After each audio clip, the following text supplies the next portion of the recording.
താൻ വിവാഹം കഴിച്ച ഭർത്താവ് ഒരാണല്ല പെണ്ണാണെന്നുള്ള കാര്യം ഭാര്യ അറിയുന്നു. എല്ലാ രാത്രിയും സാരി കെട്ടി തന്റെ ബോയ് ഫ്രണ്ട്സിനൊപ്പം പോകുന്ന ഭർത്താവ്. പിന്നീട് ഭാര്യയുടെ ജീവിതം നരകമായിരുന്നു. അങ്ങനെയുള്ള ഭാര്യ ഞെട്ടിക്കുന്നൊരു കാര്യം ചെയ്യുകയാണ്. അതെന്തെന്നൊക്കെ അറിയണ്ടേ? എങ്കിൽ നമുക്ക് ബിബി പൈറ എന്ന ബംഗാളി സിനിമയുടെ കഥ നോക്കിയാലോ? വീഡിയോയിലേക്ക് കടക്കുന്നതിന് മുൻപ് വീഡിയോ കാണുന്ന കൂട്ടുകാർ ഒന്ന് ലൈക്ക് ചെയ്തിട്ട് കാണാനും ഹൈപ്പ് എന്നൊരു ഓപ്ഷൻ ക്ലിക്ക് ചെയ്തിട്ട് കാണാനും മറക്കരുതേ. കഥ ആരംഭിക്കുന്നത് പ്രിയ എന്ന സ്ത്രീയെ കാണിച്ചുകൊണ്ടാണ്. തന്റെ അടുത്ത അപ്പാർട്ട്മെന്റിൽ താമസിക്കുന്ന രേവതി എന്ന സ്ത്രീക്കടുത്തേക്ക് പ്രിയ തോക്കുമായി പോകുന്നു. രേവതിയുമായിട്ട് വലിയ പ്രശ്നം തന്നെ ഉണ്ടാക്കുകയാണ്. എന്താണ് ഇവർക്കിടയിലെ പ്രശ്നത്തിന് കാരണമെന്ന് പിന്നീട് ഒരു ഫ്ലാഷ് ബാക്കിലൂടെയാണ് കാണിക്കുന്നത്. കുറേ നാളുകൾക്ക് മുൻപ് പ്രിയ തന്റെ ഭർത്താവിനും രണ്ട് മക്കൾക്കുമൊപ്പം ആദ്യമായിട്ട് ആ നാട്ടിലേക്ക് താമസം മാറി എത്തുകയാണ്. പ്രിയയുടെ മക്കൾ 7ാം ക്ലാസ്സിലും 2ാം ക്ലാസ്സിലും പഠിക്കുക. പ്രിയയും ഭർത്താവും ആദ്യമായിട്ട് താമസത്തിന് എത്തിയത് കൊണ്ട് തന്നെ പ്രിയ അവിടെയുള്ള ആളുകളെയൊക്കെ പരിചയപ്പെടുന്നു. നീ എവിടെ പോയാലും ഇങ്ങനെ തന്നെ, ആദ്യം സാധനമൊക്കെ വാരി വെക്കുന്ന കാര്യം നോക്കുവാനായിട്ടും ഭർത്താവ് പറയും. പ്രിയ സാധനങ്ങളൊക്കെ വാരി എടുത്തുകൊണ്ട് നിൽക്കുന്ന സമയം തന്റെ ബാൽക്കണിയിൽ നിന്ന് പ്രിയയെ നോക്കുന്ന രേവതിയെ കാണുന്നു. പ്രിയ ഉടനെ തന്നെ രേവതിയോട് ഹലോയൊക്കെ പറയുക. എന്നാൽ രേവതി അതൊന്നും മൈൻഡ് ചെയ്യാതെയാണ് അകത്തേക്ക് കയറി പോകുന്നതും. സാധനങ്ങളൊക്കെ വാരി തന്റെ അപ്പാർട്ട്മെന്റിലേക്ക് കയറി വരുന്ന പ്രിയ പെട്ടെന്നൊരാളെ തട്ടുന്നു. അത് രേവതിയുടെ ഭർത്താവാണ് താഴെ വീണ സാധനങ്ങളൊക്കെ പറക്കി കൊടുക്കുവാനായിട്ടും പ്രിയയെ സഹായിക്കുന്നതും. അവിടെ വെച്ച് രണ്ടാളും പരിചയമാവുകയും ചെയ്യുന്നു. മാത്രവുമല്ല, പുതിയ വീട്ടിൽ താമസത്തിനെത്തിയത് കൊണ്ട് തന്നെ പാലുകാച്ചൽ ചടങ്ങിനായിട്ടും രേവതിയുടെ ഹസ്ബൻഡിനെ ക്ഷണിക്കുന്നു.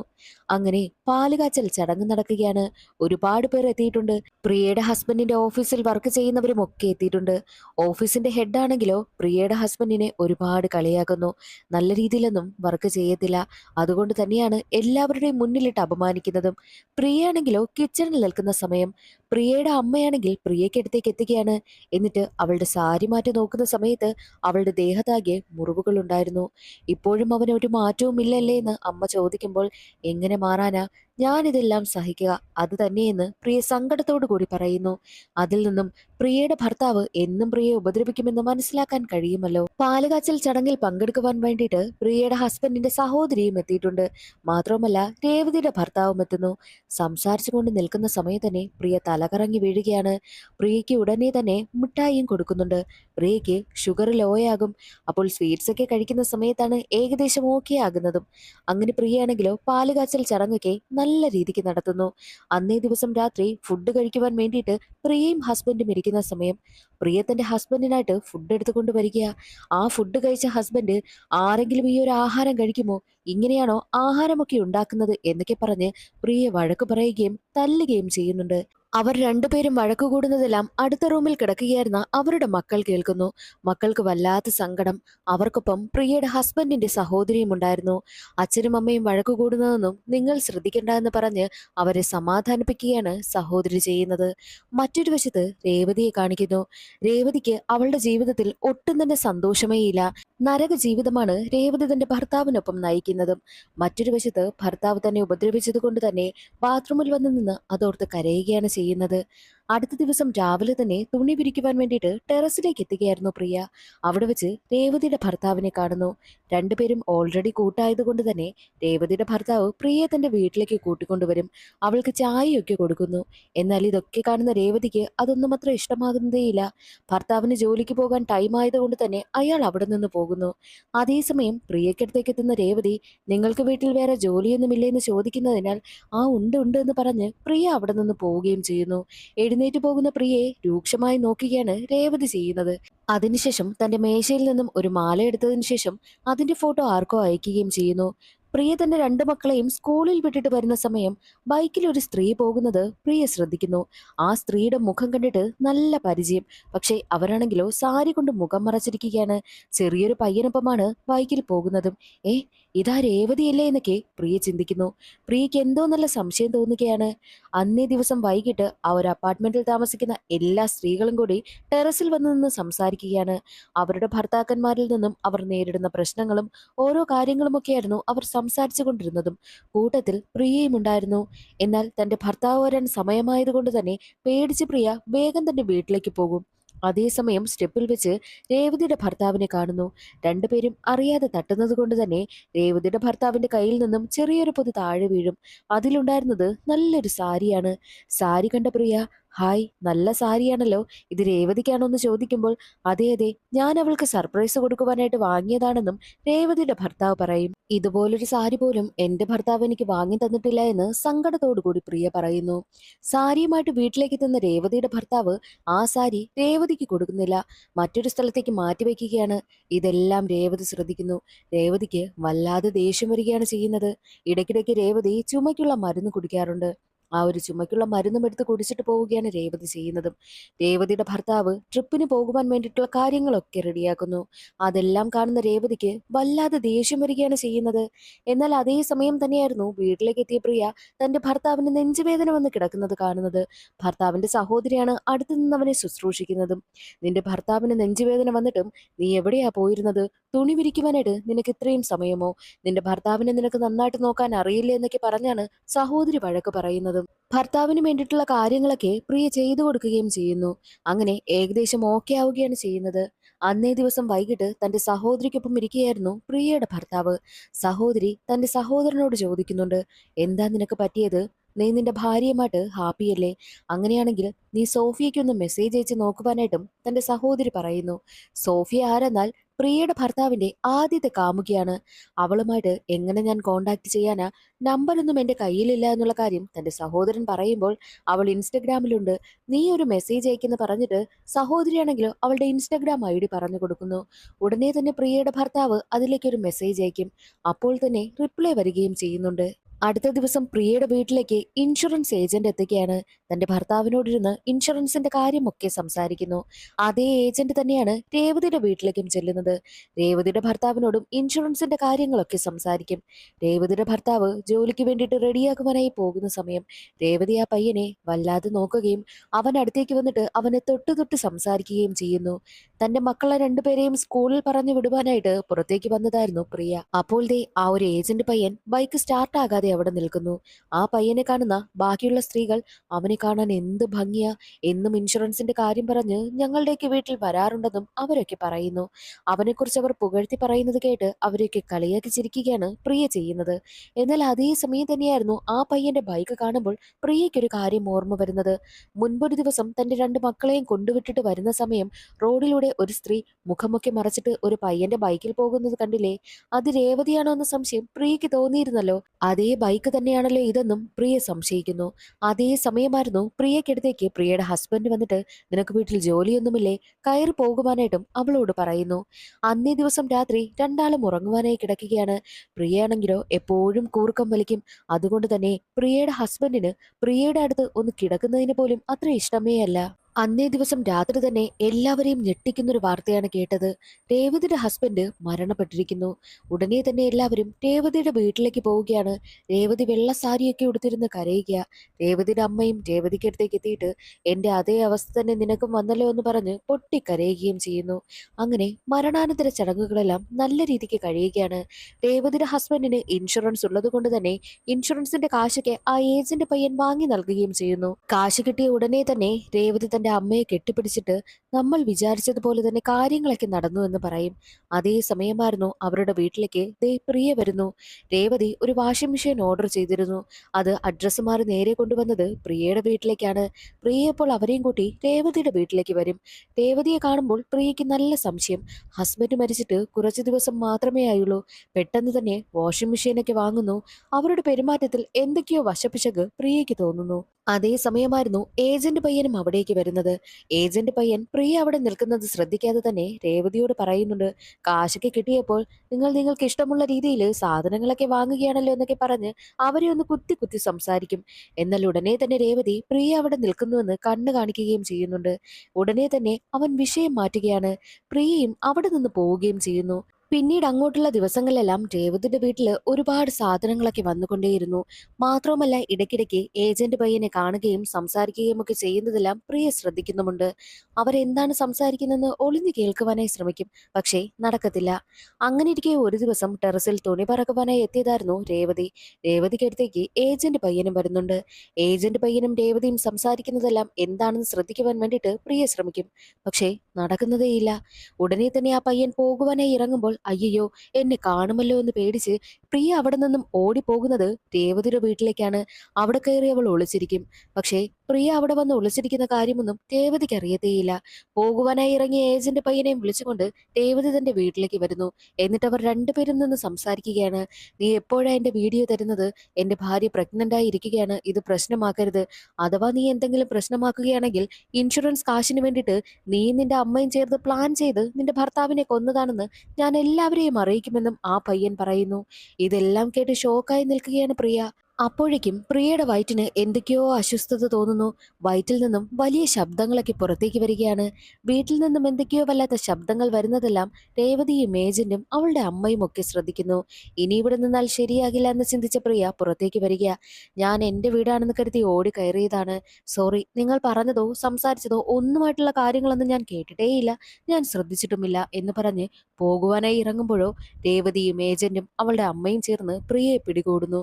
പക്ഷേ പ്രിയയാണെങ്കിലോ എല്ലാവരെയും വെട്ടിച്ച് കടക്കുവാനായി ശ്രമിക്കുന്ന സമയം രേവതിയുടെ അമ്മ അവിടെയുണ്ടായിരുന്നൊരു സാധനമെടുത്ത് പ്രിയയുടെ തലക്കടിക്കുന്നു. താൻ മരിച്ചുപോയി എന്ന് പ്രിയ അപ്പോഴേ കരുതും. എന്നാൽ വൈകുന്നേരമായപ്പോഴേക്കും പ്രിയയ്ക്ക് ബോധം വരും. ഞാൻ അപ്പോഴേ പറഞ്ഞില്ലേ, നിങ്ങളുടെ കാര്യമൊന്നും ഞാൻ ആരോടും പറയില്ല എന്ന്. നിങ്ങൾ എന്നെ കൊല്ലുവാനായി പോവുകയാണോ? എന്നെ ഒന്നും ചെയ്യരുത്.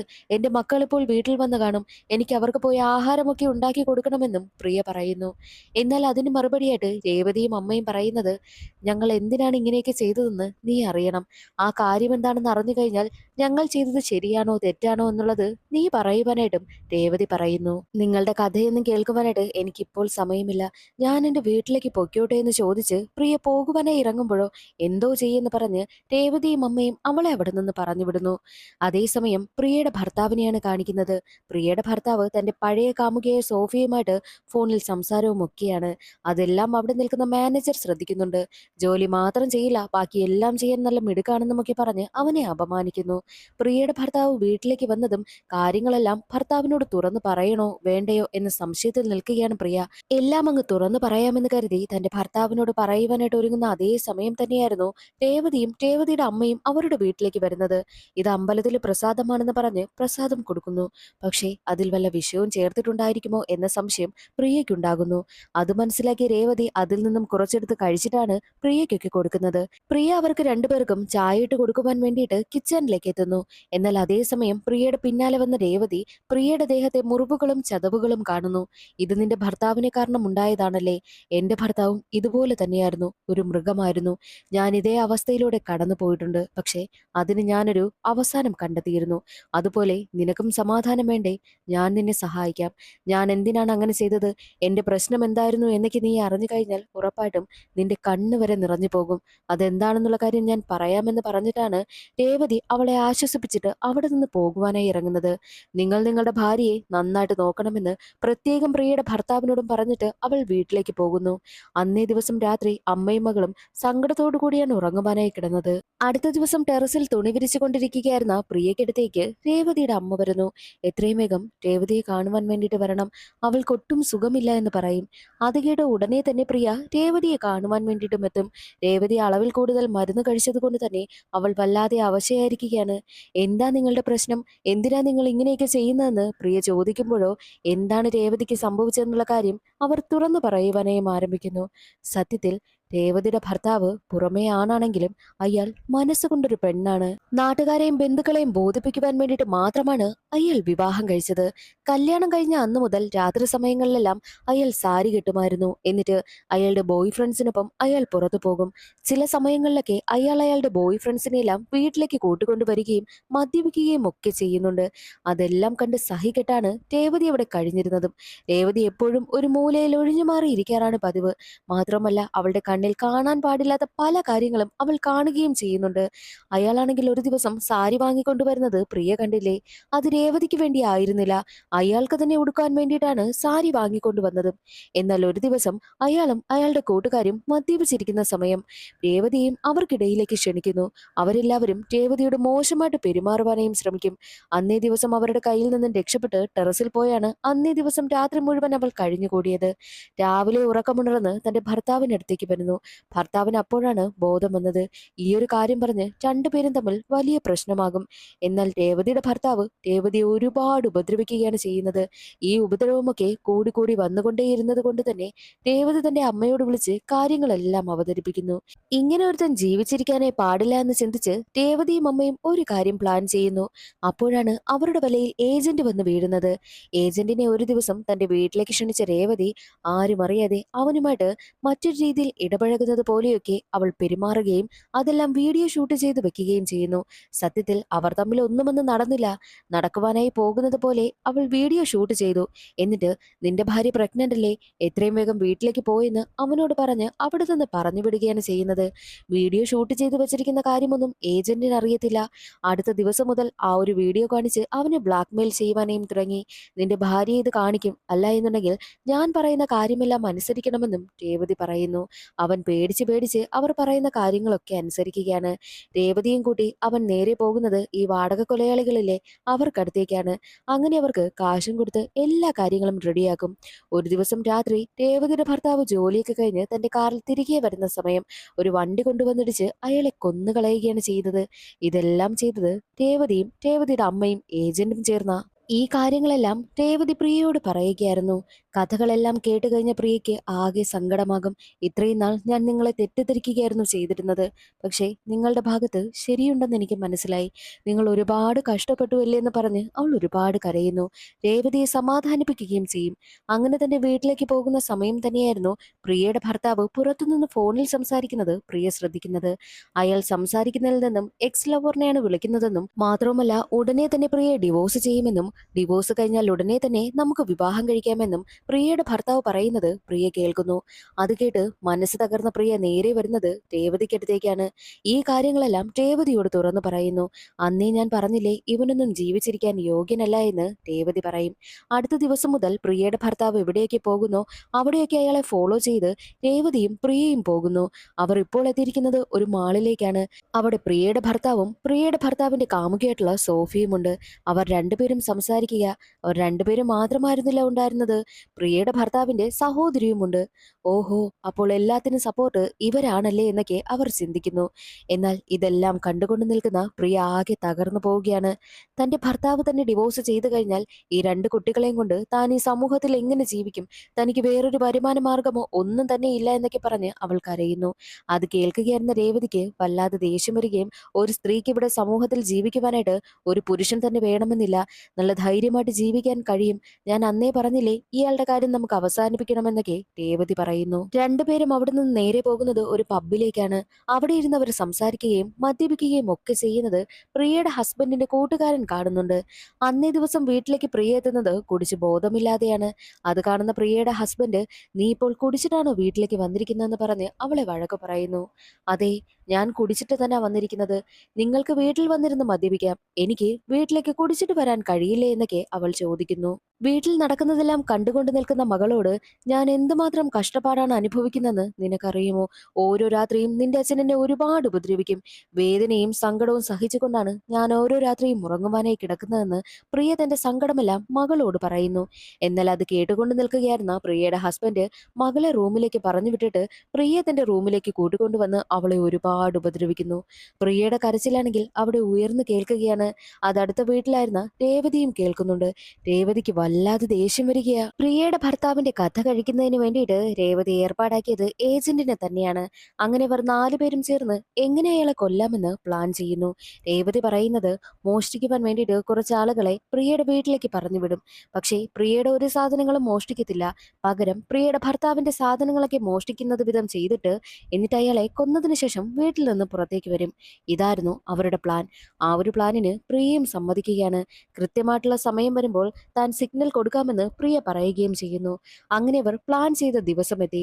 തന്റെ മക്കളെല്ലാം പഠിക്കുവാനായി പോകുന്ന സമയം സിഗ്നൽ കൊടുക്കുവാനായിട്ട് ഒരുങ്ങുന്ന അതേ സമയം തന്നെയായിരുന്നു പ്രിയയുടെ ഭർത്താവ് പ്രിയയുടെ കാലിൽ വീണ് കെഞ്ചി കരയുന്നത്. എന്നോട് ക്ഷമിക്ക്, ഞാനൊരു തെറ്റ് ചെയ്തു. നിന്നോട് ഒരിക്കലും ചെയ്യാൻ പാടില്ലാത്ത ചതിയാണ് ചെയ്തത്. ഇനി ഒരിക്കലും ഞാൻ അങ്ങനെ ചെയ്യില്ല എന്ന് പറഞ്ഞ് മാപ്പ് പറഞ്ഞ് കരയുകയാണ്. അത് കേൾക്കുന്നതും പ്രിയയുടെ മനസ്സറിയുന്നു. പ്രിയയുടെ സിഗ്നലിന് വേണ്ടിയിട്ട് വെയിറ്റ് ചെയ്തിരിക്കുകയായിരുന്നു രേവതിയും കൂട്ടരും. അതേ സമയത്ത് പ്രിയയാണെങ്കിലോ രേവതിയെ കോള് ചെയ്യും. കോൾ എടുക്കുന്ന രേവതി പ്രിയയുടെ ഹസ്ബൻഡ് എല്ലാം ഏറ്റു പറയുന്നതൊക്കെ കേൾക്കുന്നുണ്ട്. അപ്പോഴേക്കും സിഗ്നൽ ഒന്നും കിട്ടാതെ മോഷ്ടിക്കുവാൻ വേണ്ടിയിട്ട് കുറച്ചുപേരെ റെഡിയാക്കി നിർത്തിയിരുന്നില്ലേ, അവരെല്ലാവരും പ്രിയയുടെ വീട്ടിലേക്ക് വരുന്നു. വാതിൽ തട്ടുന്ന സമയത്ത് പ്ലാൻ ക്യാൻസൽ എന്നുള്ള കാര്യം പ്രിയ പറയും. അവരവിടെ നിന്ന് പോകുന്നു. അതേ സമയമായിരുന്നു പ്രിയ എല്ലാ സത്യങ്ങളും തന്റെ ഭർത്താവിനോട് തുറന്നു പറയുവാനായിട്ട് വരുന്നത്. ഭർത്താവ് തിരുത്തി എന്നുള്ള കാര്യം പ്രിയയ്ക്ക് മനസ്സിലായത് കൊണ്ടാണ് അവൾ തുറന്നു പറയുവാനായിട്ട് ശ്രമിക്കുന്നത്. ഇതെല്ലാം ഫോൺ വഴി രേവതി കേൾക്കുന്നുണ്ട്. അയ്യോ, പ്രിയ എല്ലാ കാര്യങ്ങളും തുറന്നു പറഞ്ഞാൽ കുടുങ്ങുമല്ലോ എന്ന് ചിന്തിച്ച് രേവതി ആ ഒരു തോക്കുമെടുത്തുകൊണ്ട് നേരെ പ്രിയയുടെ വീട്ടിലേക്ക് വരുന്നു. സത്യത്തിൽ മോഷ്ടാക്കളുടെ കയ്യിൽ വിരട്ടുവാനായിട്ട് ഏൽപ്പിച്ചിരുന്ന കളിത്തോക്കായിരുന്നു അത്. ആ ഒരു തോക്ക് പ്രിയയുടെ ഹസ്ബൻഡിന്റെ തലയിൽ വെച്ചുകൊണ്ട് നിൽക്കുന്ന സമയമായിരുന്നു അത് വെറും കളിത്തോക്കാണെന്ന് പ്രിയ തുറന്നു പറയുന്നത്. നിന്നെ രക്ഷിക്കാൻ വന്ന എനിക്ക് ഇങ്ങനെയൊക്കെ തന്നെ നീ ചെയ്യണമെന്ന് പ്രിയയോട് രേവതി പറയുന്നു. രണ്ടുപേരും തമ്മിൽ അവിടെ വലിയ പ്രശ്നമുണ്ടാവുകയാണ്. അവർ രണ്ടുപേരും തമ്മിൽ അടിപിടിയാകുന്നു. എന്നാൽ ഇതെല്ലാം മാറി നിന്ന് കാണുകയായിരുന്ന പ്രിയയുടെ ഹസ്ബൻഡ് കൈകൊട്ടി ചിരിക്കുകയാണ്. അതിൽ നിന്നും പ്രിയയുടെ ഹസ്ബൻഡ് മാറിയിട്ടില്ല എന്നും അതെല്ലാം അയാളുടെ പ്ലാനായിരുന്നു എന്നും പ്രിയയ്ക്കും രേവതിക്കും മനസ്സിലായി. നീയൊക്കെ എന്താ കരുതിയിരിക്കുന്നത്, ഞാനങ്ങ് മാറിയെന്നോ? അന്ന് നിങ്ങൾ രണ്ടുപേരും പബ്ബിൽ പോയിരുന്ന് സംസാരിക്കുന്നതെല്ലാം എന്റെ രണ്ട് കൂട്ടുകാർ കേട്ടിരുന്നു. അതിൽ നിന്നും എനിക്കെതിരായിട്ട് നിങ്ങൾ എന്തോ വലിയ പ്ലാൻ ചെയ്യുകയാണെന്നുള്ള കാര്യം എനിക്ക് നന്നായിട്ട് മനസ്സിലായി. അതുകൊണ്ട് തന്നെയാണ് ഞാൻ ഇങ്ങനെ ഒരു പ്ലാൻ ചെയ്തത്. നിങ്ങൾ എന്താണ് ചെയ്യാൻ പോകുന്നതെന്ന് അത് നിന്റെ വായിൽ നിന്ന് തന്നെ എനിക്ക് കേൾക്കണമായിരുന്നു. എന്തായാലും ഞാൻ പോലീസിൽ വിവരമറിയിക്കാൻ പോവുകയാണെന്ന് പ്രിയയുടെ ഹസ്ബൻഡ് പറയുന്നു. അത് കേട്ടതും അവർക്ക് വല്ലാത്ത ടെൻഷനായി. അതേ സമയമായിരുന്നു ഏജന്റും അവിടേക്ക് ഓടി വരുന്നത്. ഏജന്റ് മാത്രമല്ല, മോഷണത്തിന് ഏർപ്പാടാക്കിയിരുന്ന ആ ഒരു ആളുകളുമില്ലേ, അവരും അവിടേക്ക് വരുന്നു. അവിടെ വെച്ച് പ്രിയയുടെ ഹസ്ബൻഡിനെ തടയുവാൻ വേണ്ടിയിട്ട് ശ്രമിക്കും. വലിയ പിടിവലി തന്നെ നടക്കുന്നു. അതേ സമയമായിരുന്നു അവിടേക്ക് ഒരു വെള്ള പ്രാവ് പറന്നു വരുന്നത്. പ്രാവിനെ കണ്ടതും ഒരു നിമിഷം അവിടെ എന്താണ് സംഭവിക്കാൻ പോകുന്നതെന്ന് അറിയാൻ വയ്യാതെ എല്ലാവരും പ്രാവിനെ തന്നെ നോക്കി നിൽക്കുന്നു. അപ്പോഴേക്കും പ്രിയയുടെ ഹസ്ബൻഡിന് നെഞ്ചുവേദന വരികയാണ്. അയാൾ കുഴഞ്ഞു വീഴുകയും ചെയ്യുന്നു. ആ ഒരു സീൻ അവിടെ കട്ടായി ഹോസ്പിറ്റലാണ് കാണിക്കുന്നത്. പുറത്തേക്ക് വരുന്ന ഡോക്ടർ പ്രിയയോട് പറയുന്നത്, നിങ്ങളുടെ ഭർത്താവിന് ഹാർട്ട് അറ്റാക്ക് ആണ് വന്നിരിക്കുന്നത്. ഈ ഒരു ഹാർട്ട് അറ്റാക്കിലൂടെ നിങ്ങളുടെ ഭർത്താവിന്റെ സംസാരശേഷിയും ചലനശേഷിയും നഷ്ടമായിരിക്കുകയാണെന്നുള്ള കാര്യം പറയുന്നു. അത് കേൾക്കുന്നതും രേവതിക്കും പ്രിയയ്ക്കും ഒരുപാട് സന്തോഷമാവുകയാണ്. രണ്ടുപേരും ഇനിയൊരു പ്രശ്നവുമില്ലല്ലോ എന്ന് ആലോചിച്ച് പരസ്പരം കെട്ടിപ്പിടിക്കുകയും ചെയ്യുന്നു. എന്നാൽ പ്രിയയുടെ ഭർത്താവാണെങ്കിലോ ബോധം വീണതും തന്റെ സഹോദരിയോട് എല്ലാ കാര്യങ്ങളും തുറന്നു പറയുവാനായി ശ്രമിക്കും. പക്ഷേ നടക്കുന്നതേയില്ല. അങ്ങോട്ടുള്ള ദിവസങ്ങളിലെല്ലാം തന്റെ ഭർത്താവിനെ ഒരു കുഞ്ഞിനെ പോലെയാണ് പ്രിയ നോക്കുന്നത്. എവിടെയൊക്കെ പോകുന്നോ അവിടെയെല്ലാം വീൽ ചെയറിലിരുത്തി തന്റെ ഭർത്താവിനെ കൊണ്ടുപോവുകയും ചെയ്യുന്നു. അങ്ങനെ പ്രിയയുടെ ജീവിതം സമാധാനമായിട്ട് മുന്നോട്ട് പോവുകയാണ്. അതുപോലെ തന്നെ രേവതിയുടെ ജീവിതവും ഇപ്പോൾ സമാധാനമായിട്ട് മുന്നോട്ട് പോകുന്നു. ഏജന്റ് അവർ പറഞ്ഞ കാര്യങ്ങളെല്ലാം ചെയ്തത് കൊണ്ട് തന്നെ ഏജന്റിന്റെ വീഡിയോ രേവതി ഡിലീറ്റ് ചെയ്തു. ഏജന്റും ഇപ്പോൾ തന്റെ ഭാര്യയ്ക്കൊപ്പം സമാധാനമായി ജീവിക്കുന്നു. അതേ സമയമായിരുന്നു അവിടെ വീൽ ചെയറിൽ ഇരിക്കുകയായിരുന്ന പ്രിയയുടെ ഹസ്ബൻഡിന്റെ ദേഹത്തേക്ക് അതേ വെള്ളപ്രാവ് പറന്നു വന്നിരിക്കുന്നത്. പ്രാവ് പറന്നു വന്നതോടുകൂടി പ്രിയയുടെ ഹസ്ബൻഡിന്റെ സംസാരശേഷി തിരിച്ചു കിട്ടുന്നു. അയാൾ എല്ലാ സത്യങ്ങളും വിളിച്ചു പറയുവാനായിട്ട് ഒരുങ്ങുന്നതും കാണിച്ചുകൊണ്ടാണ്, രണ്ടാം പാർട്ടിന്റെ സൂചനയും നൽകിക്കൊണ്ടാണ് സിനിമയുടെ കഥ അവിടെ അവസാനിക്കുന്നത്. ഇന്നത്തെ ഈ ഒരു വീഡിയോ എല്ലാവർക്കും ഇഷ്ടമായെന്ന് കരുതുന്നു. ഇഷ്ടമായാൽ ഒന്ന് ലൈക്ക് ചെയ്ത് സപ്പോർട്ട് ചെയ്യണേ. അടുത്തൊരു സിനിമയുടെ കഥയിൽ കാണാം. അതുവരെ എല്ലാവർക്കും ബായ്.